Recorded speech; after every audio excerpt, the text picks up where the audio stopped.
আগামীকাল পহেলা বৈশাখ আমাদের এই সম্প্রীতির অন্যতম প্রতীক। প্রত্যেকে নিজ নিজ উপায়ে নিজেদের রীতি অনুযায়ী আগামীকালকে উদযাপন করব। আমি বরাবরই বলে এসেছি, নানা মত, ধর্ম, রীতিনীতির মধ্যেও আমরা সবাই এক পরিবারের সদস্য। এক্সেলেন্সিজ, সুপ্রিয় উপস্থিতি, আপনাদের সবার প্রতি আমার শুভেচ্ছা ও সালাম। বাংলা নববর্ষের প্রাক্কালে আমরা আজ ঢাকা আন্তর্জাতিক বৌদ্ধবিহারে সম্প্রীতি ভবনের ভিত্তিপ্রস্তর স্থাপন করতে যাচ্ছি। আমরা করে ফেলেছি কিন্তু এর মধ্যে। এমন একটি সুন্দর শান্তিপূর্ণ অনুষ্ঠানে আমাকে আমন্ত্রণ জানানোর জন্য বাংলাদেশ বুদ্ধিস্ট ফেডারেশন এবং আন্তর্জাতিক বৌদ্ধবিহারের কর্মকর্তাদের প্রতি আমার কৃতজ্ঞতা ও ধন্যবাদ।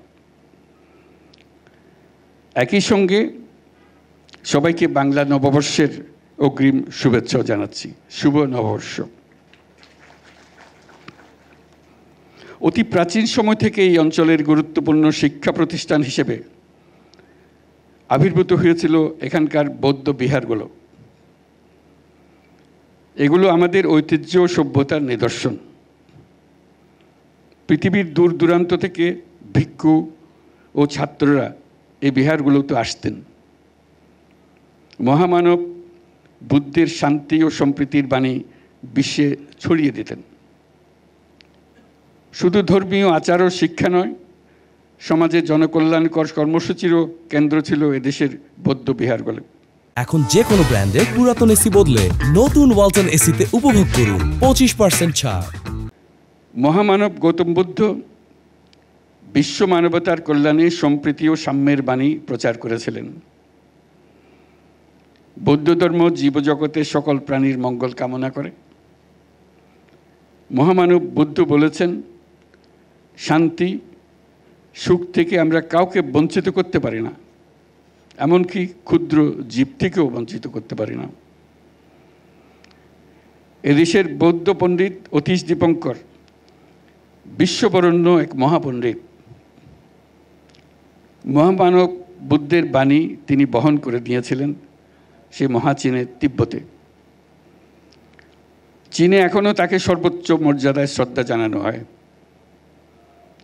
বৌদ্ধ ধর্মের নিদর্শন, স্থাপনা, ঐতিহ্য ও পণ্ডিতগণ মানব সভ্যতার ইতিহাসে অত্যন্ত গুরুত্বপূর্ণ। সুপ্রিয় উপস্থিতি, আমি বরাবরই বলে এসেছি, নানা মত, ধর্ম, রীতিনীতির মধ্যেও আমরা সবাই এক পরিবারের সদস্য। এদেশের হিন্দু, মুসলমান, বৌদ্ধ, খ্রিস্টান, পাহাড় ও সমতলের বিভিন্ন সম্প্রদায় ও জনগোষ্ঠী সব মিলিয়ে এদেশের মানুষের বিচিত্র ভাষা, সংস্কৃতি, ঐতিহ্য। আগামীকাল পহেলা বৈশাখ আমাদের এই সম্প্রীতির অন্যতম প্রতীক। প্রত্যেকে নিজ নিজ উপায়ে নিজেদের রীতি অনুযায়ী আগামীকালকে উদযাপন করব। আমরা সবাই সার্বজনীন এই উৎসবে অংশ নেব। আজকে আমি যেখানে আছি, এই আন্তর্জাতিক বৌদ্ধবিহার বাংলাদেশের সাম্প্রদায়িক সম্প্রীতির অন্যতম নিদর্শন হোক। প্রতিষ্ঠার পর থেকে এটি বৌদ্ধ ধর্মাবলম্বী সহ বাংলাদেশের জাতীয় স্বার্থ সংশ্লিষ্ট বিষয়ে গুরুত্বপূর্ণ ভূমিকা পালন করে আসছে। গৌতম বুদ্ধের অহিংসা ও সাম্যের বাণীর প্রতি শ্রদ্ধা রেখে বাংলাদেশের বৌদ্ধ সম্প্রদায়ের ধর্মীয়, সামাজিক ও সাংস্কৃতিক ঐতিহ্য সংরক্ষণ এবং কারিগরি শিক্ষাসহ বিভিন্ন জনকল্যাণকর কর্মসূচি পালন করে আসছে এই বৌদ্ধবিহার। আন্তর্জাতিক বৌদ্ধবিহারের সম্প্রীতি ভবন বাংলাদেশের সম্প্রীতি ও মানবতার ঐতিহ্যকে ধারণ করে জাতীয় ও আন্তর্জাতিকভাবে গৌরবময় ভূমিকা রাখবে, এই আমার প্রত্যাশা।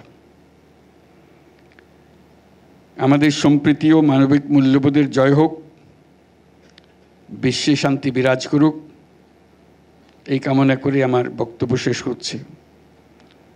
সবাইকে আবারও সালাম ও নববর্ষের অগ্রিম শুভেচ্ছা জানাচ্ছি। শুভ নববর্ষ। মহান আল্লাহ আমাদের সহায় হন।